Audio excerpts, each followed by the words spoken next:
Que coisa perturbadora você descobriu sobre alguém depois que ele faleceu. Eu sou europeu e os tios moravam nos Estados Unidos da América. Eu fiz DNA de ascendência. Alguns meses depois, uma garota do Vietnã entrou em contato comigo, alegando ser prima. Normalmente qualquer pessoa que me contactava era um primo de 4 ou 5 anos. O que basicamente não significa nada. Este é um primo, primeiro primo. Acontece que meu tio, que era casado nos Estados Unidos da América e tinha filhos, estava na guerra do Vietnã e tinha uma família totalmente diferente. E os 3 filhos vietnamitas têm o nome de seus filhos americanos. Surprise! Como isso se desenvolveu em sua família? Se você não se importa que eu pergunte, enviei fotos que meu novo primo tinha para seu irmão, meu outro tio que também estava no Vietnã ao mesmo tempo. Fotos do meu agora falecido tio com sua esposa vietnamita e informações que ele tinha escrito no verso da foto, que incluíam seu nome, o nome e o endereço da ONG para a qual ele trabalhava. Absolutamente ninguém em nossa família tinha conhecimento de nada disso. Eu disse a meus irmãos que eles têm 3 primos vietnamitas, mas não tenho informações de contato para formar meus primos sobre seus homônimos do outro lado do mundo. O avô morreu quando eu tinha cerca de 10 anos. Lembro-me claramente de estar em seu funeral e ver lá um grupo de homens que não estavam associados com o resto de minha família. Acho que me lembrei disso porque os vi encostar em carros bonitos e pensei que eles deviam ser ricos e legais, provavelmente por volta de sua idade na época também. Não me disseram até que eu fosse mais velho, mas meu avô esteve envolvido em algum crime organizado durante a maior parte de sua vida e na maior parte do tempo ele estava viajando na Europa. Na verdade ele estava na prisão. Esses homens eram seus parceiros e minha família os odiava. Recentemente tivemos que enterrar meu avô e éramos o segredo que a maioria das pessoas não conhecia até chegarmos ao velório. Basicamente, meu avô era casado com alguém, mas dormia com ela e depois dormia com minha avó, que era a melhor amiga de sua esposa. Eles tiveram 2 filhos, minha mãe e minha tia, mas nunca interagiram realmente com o lado da família do meu avô, pois mesmo que ela quisesse que estivéssemos perto deles, sua esposa e seus pais não queriam nada com minha mãe, minha tia e minha avó não queriam nada com eles. Sempre tive uma teoria de que não éramos seus únicos filhos secretos e acontece que há outro filho, mas o filho não interage com ela ou não quer ter nada a ver com ela. Eu não aprendi isso até que deixamos a repassar. Eu não ficaria surpreso se houvesse mais crianças. Minha bisavó e seus irmãos eram notórios em Watertown, Massachusetts por seus esquemas de fraude e falsificação de cheques. É uma loucura quando você descobre este tipo de coisa sobre a mulher que lhe faria cacau quente. Eu tive um vizinho há vários anos, divorciado, velhote. Era muito bom para as pessoas. Sempre comprava doces para todas as crianças do bairro. Não um pedófilo. Ele morreu há 10 anos atrás. Seu filho nos disse que a razão pela qual ele era bom para nós crianças era porque ele perdeu 3 de seus 5 filhos enquanto eles estavam abaixo de 10 anos. Não é perturbador, apenas muito triste. O Sr. Volkov era um cara muito simpático que sofreu muito em sua vida. Seu filho nos contava tantas histórias sobre ele. Casou-se aos 21 anos, logo após o serviço militar obrigatório na época. Perdeu sua esposa quando tinha 40 anos devido a câncer de estômago. Perdeu 2 de seus filhos devido a um acidente. Outro filho devido a um motorista bêbado. Ele teve que ser forte para os 2 filhos restantes. Apesar de seu filho nos ter dito quantas vezes ouviram seu pai chorar em seu quarto. Para ele, nós éramos os filhos e netos que ele deveria ter tido. Apesar de ele ter 4 netos. Eu amei e respeitei minha avó por toda a minha vida. Então quando ela adoeceu e faleceu, eu fiquei realmente com o coração partido. Alguns anos mais tarde, descobri que eu e minha irmã éramos seus netos menos favoritos porque meu pai era pobre. Isso fez sentido para mim de repente. Todos os meus primos recebiam pulseiras de ouro ou coisas legais para ocasiões especiais enquanto eu recebia $20. Sempre que meus primos me visitavam, minha avó cozinhava toda a sua comida favorita enquanto eu e minha irmã tínhamos que ficar longe da mesa de jantar até que terminassem. Basicamente, nós comemos apenas restos. Só me dei conta de tudo isso quando minha mãe me indicou. Acho que como sou tratada dessa maneira desde jovem, nunca penso nela de maneira diferente. Meu pai faleceu de Covid há alguns meses. Meus irmãos estavam olhando através de seu correio e viram um documento de apoio à criança. Somos todos meio-irmãos. Então cada um de nós perguntou individualmente à mãe se nosso pai devia sustento infantil a eles. Estamos todos no final da década de 20/princípios de 30. Cada uma de nossas mães disse não. Naturalmente. Por isso, Fazemos mais algumas pesquisas. Acontece que meu pai tem um filho autista de 25 anos de idade. Sabendo quem é meu pai, nenhum de nós ficou tão surpreso que ele tivesse outro filho. No entanto, todos nós ficamos completamente chocados ao descobrir que meu pai estava ciente deste menino. E não nos disse nada. Para piorar a situação, ele cresceu a partir de nós. Meu pai tinha fotos escondidas dele, de meu irmão recém-fundado e de sua mãe. Há fotos dos últimos 25 anos. Meu pai sabia desde o primeiro dia. Voltei para casa para o funeral. E enquanto eu estava lá, todos nós conhecemos nosso novo irmão e sua mãe. Eu ainda não consigo processar tudo isso. Para a pergunta como era meu irmão, aqui está minha resposta. Tenho em mente que não tive muito tempo para passar perto dele, pois tive que voar de volta para casa logo após conhecê-lo. A maior parte do tempo gastara conversando com a mãe dele porque ele não era muito comunicativo. Espero não estar ofendendo as pessoas com minha ignorância de traços autistas, mas ele parecia ser menos independente e mais dependente dos cuidados de sua mãe. De acordo com sua mãe, ele gosta muito de ler e jogar videogames. Aparentemente ele era intimidado na escola, o que realmente me aborrece. Conhecer esta informação definitivamente acrescenta todo o fator de choque. Eu sinto que ele poderia ter usado o apoio de seus irmãos mais velhos para mantê-lo seguro enquanto crescia. Alguém que o amasse e cuidasse dele, o ajudasse a travar suas batalhas. Sinto-me como se tivéssemos sido roubados da oportunidade. Meu pai não estava junto com nenhuma de nossas mães há quase 20 anos. Por isso não consigo entender o seu raciocínio de manter nosso irmão em segredo. De qualquer forma, eu vivo do outro lado do país, o que dificulta a comunicação com ele. Embora meus irmãos ainda vivam lá, ela e seu filho estão se mudando para Las Vegas. Portanto, nenhum de nós realmente tem a chance de passar tempo com ele. Meu avô morreu no final dos anos 90 de um ataque cardíaco quando tinha aproximadamente 65 anos de idade. Minha família inteira veio da Polônia para a Alemanha nos anos 80 e meus avós foram crianças durante a Segunda Guerra Mundial. Não encontramos nenhuma foto dele de quando ele era criança quando passamos por suas coisas depois que ele morreu. Pensamos, bem, eles viveram a guerra e o comunismo. Aposto que não existem. Mas minha mãe tinha um pressentimento e alguma coisa lhe parecia errada. Perguntamos à minha tia-avó, que ainda estava viva naquele momento. Ela chorou e nos disse que ela era um menino alemão, judeu, que meus bisavós resgataram de um trem em direção a Auschwitz durante a Segunda Guerra Mundial e que eles usaram os papéis de seu filho que faleceu apenas algumas semanas antes. Todos nós ficamos atônitos.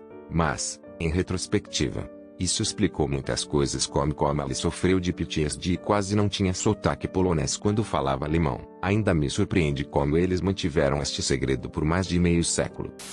Descobri que meu tio, de alguma forma, tinha um fígado no mercado negro. Ela passou pelo primeiro, bebendo quase até a morte. Ele não parava de beber para que as pessoas do implante não o colocassem em uma lista. Ela então faz uma viagem à Índia, creio eu, e faz um implante de fígado. Ela então encontrou aqui um médico sombrio para depois do tratamento. Depois disso, ela bebeu através de outro fígado em 3 anos. Ela estava se preparando para outra viagem à Índia, mas a cobiça o impediu de viajar. Ela também era anti-vax. Ela morreu não há muito tempo devido ao fato de seu fígado não estar mais funcionando. Pelo que estou vendo e pelo que sua esposa diz, tenho 99% de certeza que o fígado foi colhido de um doador vivo.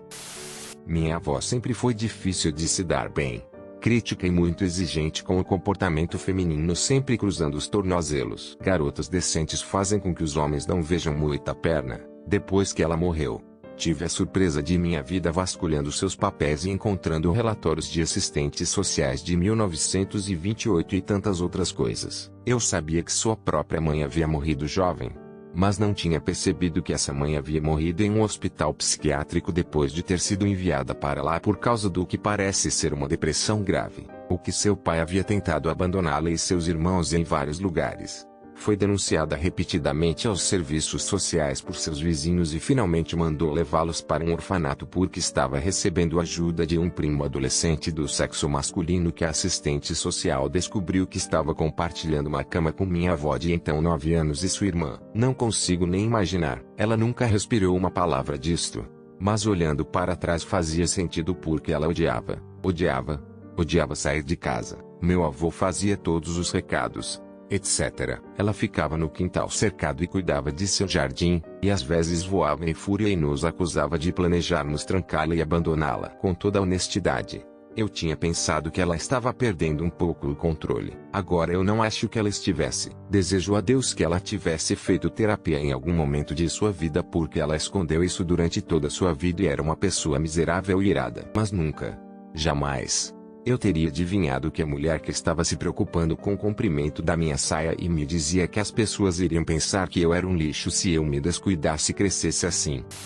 Eu sabia que meu pai namorava com mulheres mais jovens. Mas depois que Ellie morreu, estávamos separando a papelada dele e descobri que nos últimos 7 anos, as várias mulheres tinham todas a mesma idade que eu na época em que Ellie as via. Como eu descobri isso? Ellie tinha uma ordem de restrição contra uma, na qual ela listava sua data de nascimento. Ellie recebeu correspondência de alguém que estava na prisão por acusações de tráfico de crianças. Uma busca no Google da mulher na prisão revelou sua idade. E os familiares que falaram com a mulher atual, consegui evitar todos eles com sucesso, retransmitiram sua idade. Cerca de 3 anos antes de sua morte, ela havia vendido sua casa, feito $200 mil na venda e mudou-se para um apartamento. Havia um envelope cheio de recibos mostrando que ela havia drenado lentamente essa conta, retirando entre $1.000 e $3.000 em dinheiro durante os 3 anos desde a venda da casa. Uma vez ela tinha me dito bêbado que estava apaixonado por uma stripper. E através da videira ouvi dizer que a mulher que ele tinha visto quando morreu era uma prostituta. Então estou assumindo que foi para lá que todo o dinheiro foi. Sem julgamento para os trabalhadores íntimos. Eles têm que ser pagos. Mas porra, essa não foi a administração do dinheiro que meu pai me ensinou. Eu estava com raiva. Mas é claro que ele estava devastado. Eu sentia que este não era o mesmo homem que me criou. Fui à terapia e isso ajudou. Mas não anseio por meu pai morto da mesma forma que a minha mãe. E acho que tudo isso é uma grande razão. Meus avós foram casados logo após meu avô ter voltado da Segunda Guerra Mundial. Quando Ellie voltou, ela e minha avó tiveram 7 filhos. Era uma grande família católica. Meu avô era um homem bondoso e honrado que amava sua esposa. E eles criaram bons filhos que se tornaram adultos bem ajustados. Até agora, meus avós já faleceram. E alguns dos filhos e netos mexeram com 23 e eu com testes genéticos. Por sorte, algum cara do nada começou a nos enviar mensagens com uma porcentagem autossuficiente de compatibilidade genética, que é a razão de que ele é um filho do meu avô. Ninguém em minha família jamais ouviu falar dele, nem de sua mãe. Evidentemente, antes de sua mãe falecer, em seu leito de morte, ela identificou um homem pelo nome de meu avô como sendo seu pai. Parece que o velho avô pegou um estranho antes de embarcar. A parte horrível é que este homem passou a vida inteira sem saber quem é seu pai. Pobre rapaz. Lembro de alguns anos atrás, enquanto ainda vivia na Rússia, fui ao meu funeral de avós e em alguns discursos sobre ela, começaram a falar sobre como ela estava em um campo de concentração e como havia passado por tantas coisas horrendas que não vou repetir. Eu nunca soube, e está claro que ninguém mais soube. Ela passou por coisas horríveis e isso me perturba até hoje. Nós limpamos sua casa e havia tantas coisas daquela época em sua vida que documentaram tudo isso, e eu olhei para ele e me senti doente. Meu avô dirigia um posto de gasolina do final dos anos 40 até meados dos anos 80. Ela e minha avó tiveram 13 filhos, 10 sobreviventes. Portanto, nunca houve muito dinheiro na casa. Minha mãe e seus irmãos dividiam as camas. A regra era mão de mão. A família mantinha um grande jardim para alimentar a todos, etc. Eu nunca pensei neles como pobres ao crescerem. Mas eles realmente tiveram que se esforçar para sobreviver. De qualquer forma, depois que meu avô morreu no início dos anos 2000, minha avó soube de uma conta bancária secreta que ela tinha mantido por décadas. Não foi malicioso. Ela sempre teve medo de morrer jovem e queria ter certeza de que minha avó teria algo para viver no caso de ela realmente morrer jovem. Quando o resto da família descobriu, pelo menos algumas de minhas tias e tios ficaram chateados por causa da dificuldade financeira de sua infância. Não sei se é tão perturbador, mas foi definitivamente um choque para nossa família. Meu tio materno faleceu durante um roubo que deu errado. Ele passava a noite em uma de suas propriedades alugadas mobiliadas que não estava sendo alugada na época. Pelo menos, essa foi a história que me contaram antes de pular em um avião com minha mãe para assistir ao funeral realizado em nosso país de origem. No dia do funeral, Um primo dividiu com raiva com um pequeno grupo de nós que ele tinha visto uma foto do meu tio na primeira página do jornal local. Não acostumado a ver imagens gráficas em um jornal, fiquei confuso com sua indignação. Então, naturalmente, eu procurei no meu telefone e continuei a ler um artigo inteiro sobre como meu tio tinha sido torturado e morto em retaliação ao abuso de crianças no passado. Fiquei, é claro, chocado e comecei a perguntar a outros primos se o artigo era verdadeiro. A merda que aprendi me perturbou muito mais do que a imagem gráfica de meu tio. Uma foto dele sem camisa, com múltiplas facadas. Outro tio que por acaso é juiz conseguiu o papel para parar de imprimir a imagem ameaçando processar. Alegadamente, aparentemente, o assassino, vítima do tio morto, tinha ouvido recentemente seu nome nas notícias e descobriu através da mídia social que o tio continuava desfrutando da vida por 5 décadas desde que cometeu esses crimes. Assim, embora nenhuma prova real tenha sido fornecida de acordo com a mídia, minha família Knell era provavelmente a verdadeira razão por trás do assassinato e apenas negou publicamente as alegações. Em particular, a razão do assassinato não foi sequer discutida. Mas essa não foi a única vítima de abuso. Não. O tio morto havia supostamente abusado de várias crianças em diferentes momentos, abrangendo décadas. Mas de alguma forma nunca foi processado. A família de minha mãe é rica.